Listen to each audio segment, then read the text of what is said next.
सत्संगत जी, प्यार से कहना दान निरंकार जी। और जब इस निराकार से जुड़ जाते हैं तो वो जुड़ाव हर समय का हो।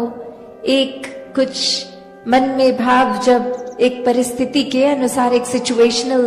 नहीं, ये हर समय परमात्मा पे पूरा विश्वास, इस पे पूरी भक्ति भी अडोल। तो ऐसी ही भक्ति हर कोई करता जाए, हर समय इस निराकार के एहसास में रहा जाए, तो दातार हर किसी को भक्तिमय जीवन जिए। ऐसी ही प्रेरणा हर एक के लिए, अरदास हर एक के लिए। हमें आज जो हर एक का एक ये नोटिस में हर कोई कर रहा है कि कैसे एक अपने जीवन को अगर इस परमपिता परमात्मा, इस निराकार, इस सत्य के साथ अगर ना जोड़ा जाए, इसको अगर आधार ना बनाया जाए, तो एक कुछ समय तो कोई चीज अगर एक खुशी दे रही है, मजा दे रही है, और कुछ पल बाद ही वो फीकी सी एक उसके साथ महसूसियत होने लगती है। और कैसे फिर मन ये डगमगाने लगता है, सोच विचार हावी हो जाते हैं, फिर मन में वो चैन और सुकून का भाव कहीं ना कहीं खो जाता है। तो ये निराकार पे जब भी अपने मन को केंद्रित जो भी करता है, तो वो भाव मन के कि ये आनंद की अवस्था से मन विभोर, तो कैसे एक अपने जीवन में हमें हमेशा इस निराकार के ही एक सोच, इसी के ऊपर आधारित, मन के भाव इसी पे आधारित,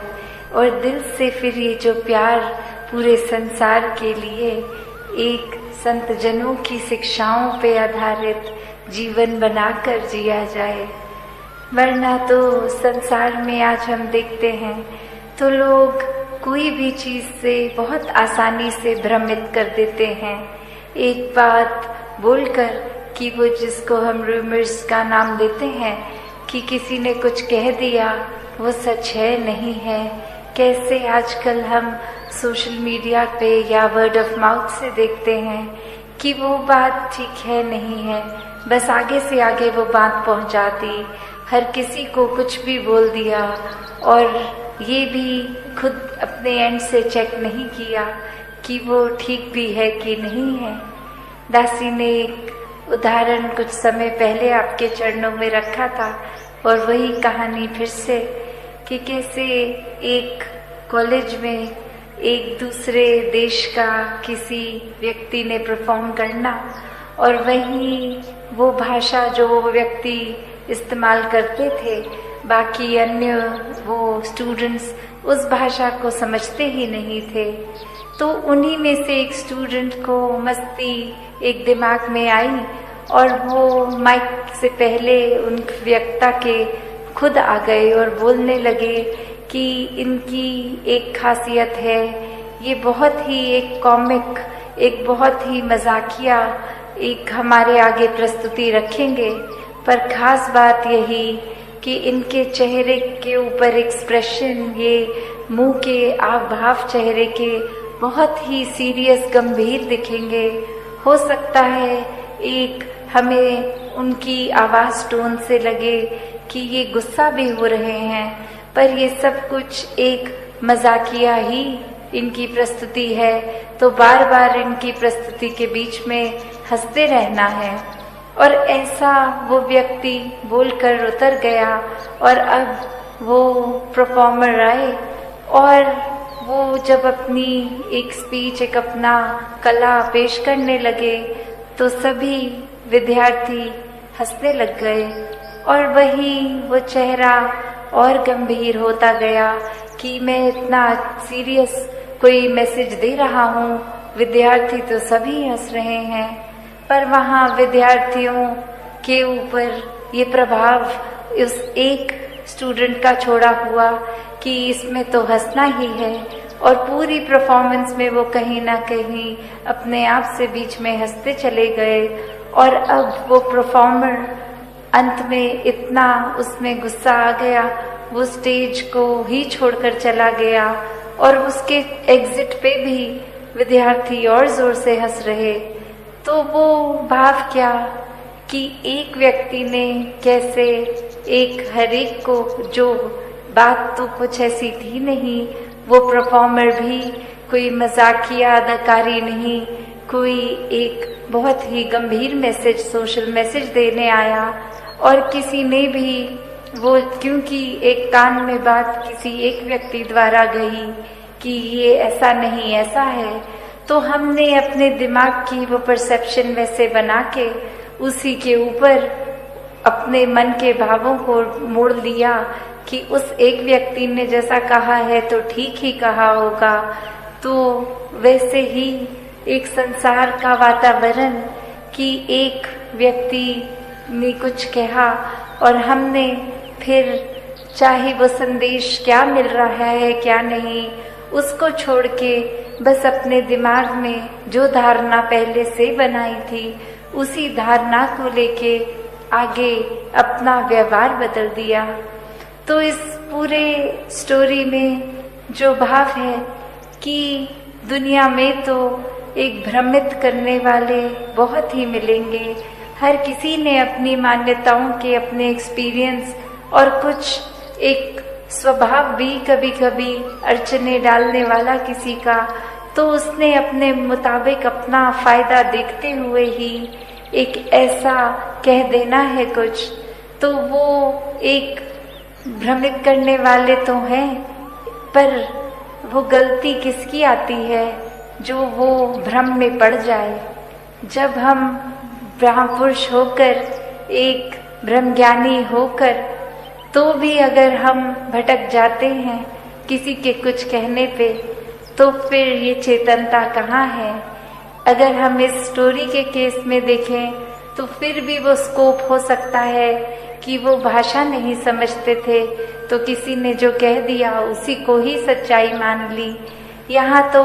हम वैसे सब बुद्धिजीवी, ये चेतनता रखने वाले, फिर भी एक अपनी बुद्धि को परे रखकर अक्सर अफवाहों में पड़ जाते हैं। एक आगे से आगे वो कुछ ना कुछ मैसेज दे देते हैं। तो कैसे हमें हर समय ये अलर्टनेस, ये चेतनता, क्योंकि ब्रह्मज्ञानी है तो एक ब्रह्मज्ञानी होने का एक ड्यूटी, ये रिस्पॉन्सिबिलिटी भी है कि हर समय की चेतनता होनी है। ये ब्रह्मज्ञानी होने का मतलब ये नहीं कि हम इस जहाँ निराकार के आश्रय, इसके रंग में रंगे हर समय एक आराम से इसी के रंग में आराम से तैरते हुए हैं, गोइंग विद द फ्लो वाली भाव। तो फिर भी ये चेतनता तो एक कैरेक्टरिस्टिक है ब्रह्मज्ञानी का। ये कहीं भी नहीं है कि अगर आप एक भोले संत हैं, ब्रह्मज्ञानी हैं, तो आप चेतनता का प्रयोग नहीं करेंगे। नहीं, संत स्वभाव ही चेतनता का उसमें योगदान होता है कि संत कभी भी ऐसा कोई कार्य नहीं करते जो इस निराकार के एहसास या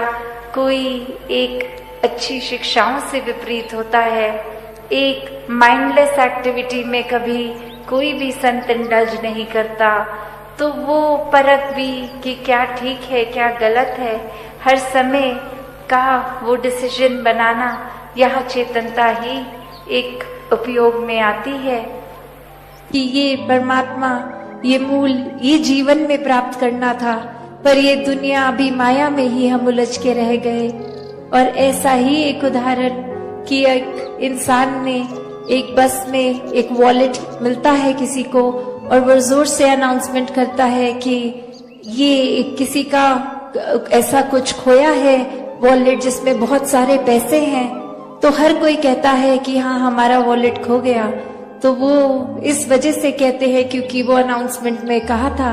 कि वॉलेट में बहुत सारे पैसे हैं। तो आगे वो इंसान कहता है तो जिस वॉलेट में बहुत सारे पैसे थे वो खाली होकर मिला है, पैसे तो नहीं है, ये अब किसका है? तो कोई भी लेने को राजी नहीं है। क्योंकि सबका लालच वो कि चाहे पैसे हमारे हैं नहीं, पर वॉलेट मिल जाएगा तो पैसे भी मिल जाएंगे। तो बात वही कि मूल रूप में तो वो वॉलेट ही था, पर वो लालच के साथ चीज जुड़ गई। ऐसे ही मूल रूप में परमात्मा तो है, पर हम अक्सर इस परमात्मा को तभी याद करना चाहते हैं जब हमारी कोई इच्छा की पूर्ति आती है, या शरीर में दर्द है, या अन्य कोई और इस तरह बात, तो ही ये ध्यान आता है परमात्मा का कि ये क्राइसिस सिचुएशन है। तो जबकि ये परमात्मा से प्यार तो हर समय का होना चाहिए। तो ऐसा ही भाव, ऐसा ही प्यार हर किसी के दिल में तभी बन सकता है जब पूरी तरह इस परमात्मा से, इस निराकार से जुड़े। और जब इस निराकार से जुड़ जाते हैं तो वो जुड़ाव हर समय का हो। एक कुछ मन में भाव जब एक परिस्थिति के अनुसार, एक सिचुएशनल नहीं, ये हर समय परमात्मा पे पूरा विश्वास, इस पे पूरी भक्ति भी अडोल। तो ऐसी ही भक्ति हर कोई करता जाए, हर समय इस निराकार के एहसास में रहा जाए, तो दातार हर किसी को भक्तिमय जीवन जिए। ऐसी प्रेरणा हर एक के लिए, अरदास हर एक के लिए मन में बिठा के जीवन को परिवर्तन करने के लिए। और जिन्होंने भी किसी भी युग में इस आवाज को सुना, संतों की वाणी को सुना, उन्होंने उसी समय जीते जी अपने जीवन को पूरी तरह से जिया और मोक्ष और मुक्ति के भी हकदार बने। तो ये जीवन ने, ये समय ने तो चलते ही रहना है, और ये जीवन में हमें क्या करना है वो एक चुनाव हमारा। किस तरह, अगर हम संसार में किसी से पूछेंगे कि एक सफल जीवन की परिभाषा आपके हिसाब से क्या है, तो कोई ये कह देगा कि कोई पढ़ाई लिखाई करके उपलब्धि, कोई कह देगा कि कोई ऊंचे पद पे रहना, कोई धन दौलत को एक सफलता जीवन की उससे जोड़ेगा। तो ऐसे अनेक परिभाषाएं इस संसार में इंसान दे देता है कि एक जीवन सफल उसका है जिसके पास ये चीज हासिल है। पर किसी भी युग में संतों से जब सुना कि सफल जीवन की परिभाषा क्या है,